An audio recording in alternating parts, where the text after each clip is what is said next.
धर्मियों की आत्माएं ईश्वर के हाथ में हैं। उन्हें कभी कोई कष्ट नहीं होगा।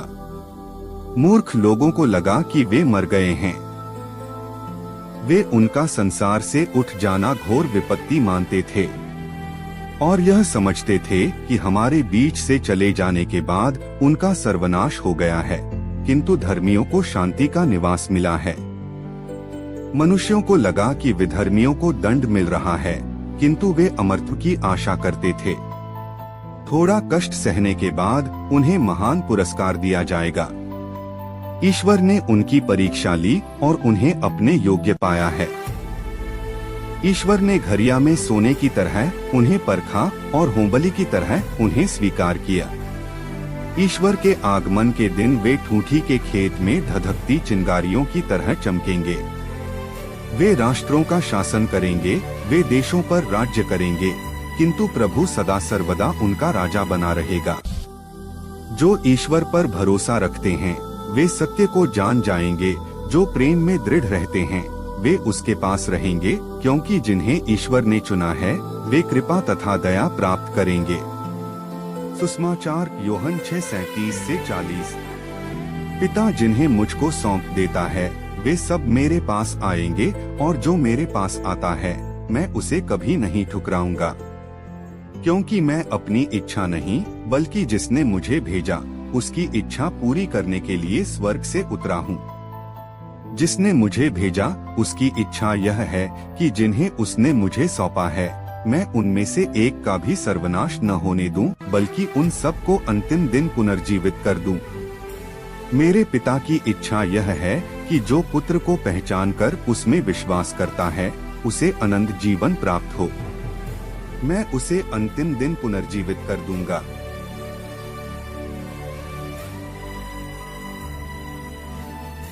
सभी आत्माओं के स्मरण दिवस पर हम उन सभी लोगों की आत्मा के लिए प्रार्थना करते हैं जो मर गए हैं। इस दिन के लिए कई पाठ निर्धारित हैं। वे सभी मृतकों के पुनरुत्थान और यीशु के अनंत जीवन के वादे में हमारे विश्वास पर ध्यान केंद्रित करते हैं। लाजरूस के जी उठने की घटना हमें हमारे विश्वास के इस पहलू पर कई महत्वपूर्ण अंतर्दृष्टि प्रदान करती है। यही हमारे विश्वास का आधार है। अपनी मृत्यु और पुनरुत्थान में यीशु ने उन सभी के लिए मृत्यु पर विजय प्राप्त की है जो उस पर विश्वास करते हैं।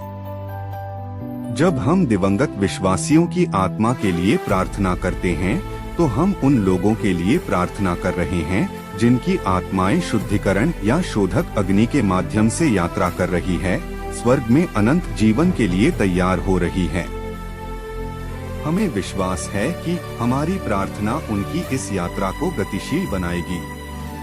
आज के पाठ हमें दिवंगत आत्माओं के लिए प्रार्थना करने के लिए और साथ ही साथ अपने जीवन और मृत्यु के विषय पर मनन चिंतन करने के लिए आमंत्रित करते हैं। जो शुद्धिकरण अवस्था में है वे संत बनने घोषित होने के मार्ग पर है, इसलिए कलीसिया में दिवंगतों के लिए प्रार्थना करना एक प्राचीन प्रथा है। इसका आधार हम पढ़ते हैं मक्काबियों के दूसरे ग्रंथ 12:45। इसलिए उसने यूदस ने प्रायश्चित के बलिदान का प्रबंध किया जिससे मृतक अपने पाप से मुक्त हो जाएं। मृतकों के लिए प्रार्थना करने का प्राथमिक उद्देश्य पापों का प्रायश्चित करना था। यह हमारा विश्वास है कि हमारी प्रार्थना और भेंट द्वारा ईश्वर शोधक अग्नि की आत्माओं पर दया दिखाएंगे और उनके पाप क्षमा कर उन्हें अनंत जीवन प्रदान करेंगे। आज के दिन हम भी अपने जीवन और मृत्यु पर चिंतन करें। प्रवक्ता ग्रंथ 14:18 में लिखा है, जिस तरह हरे पनेर के पत्तों में कुछ फूटकर निकलते और कुछ गिर जाते हैं, उसी तरह शरीरधारियों की पीढ़ियों में होता है, कोई मरती और कोई उत्पन्न होती है। यह वाक्य हमें ब्रह्मांड के प्राकृतिक रखाव की प्रक्रिया का स्मरण दिलाता है। एक दिन हम सबका मरना निश्चित है। हम स्वयं को उस दिन के लिए तैयार करने हेतु आज क्या कर सकते हैं? आज हम एक अच्छे लक्ष्य उद्देश्य के साथ यात्रा कर सकते हैं।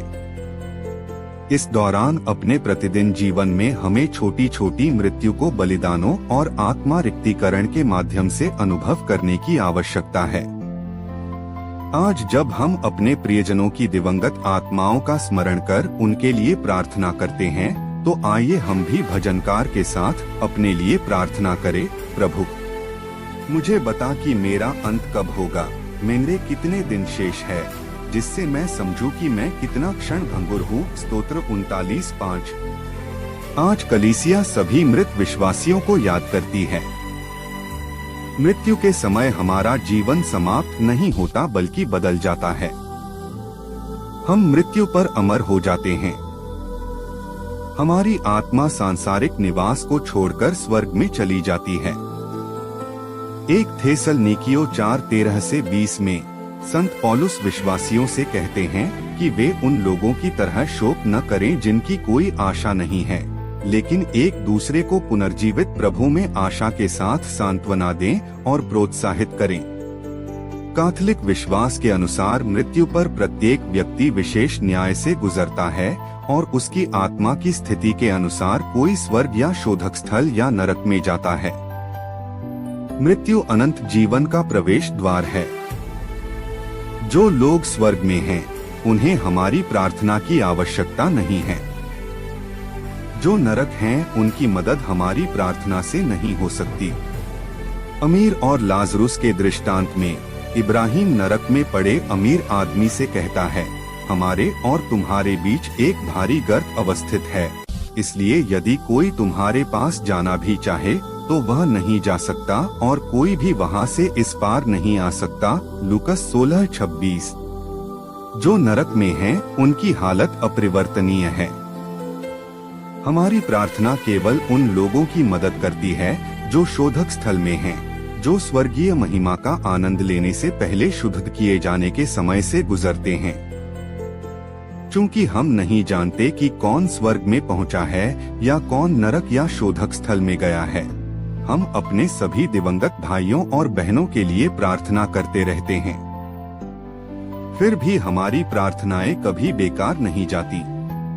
प्रभु प्रार्थना में हमारी उदारता और प्रेम को देखते हैं और बदले में हमें आशीर्वाद देते हैं।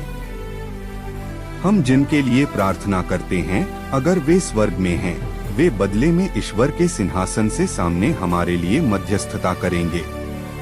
हम सभी मृत विश्वासियों का स्मरणोत्सव मनाते हुए एक दूसरे को भलाई करने के लिए प्रोत्साहित करें, ताकि हम सब स्वर्ग पहुंच सकें और त्रिएक ईश्वर के साथ अनंत आनंद का अनुभव कर सकें।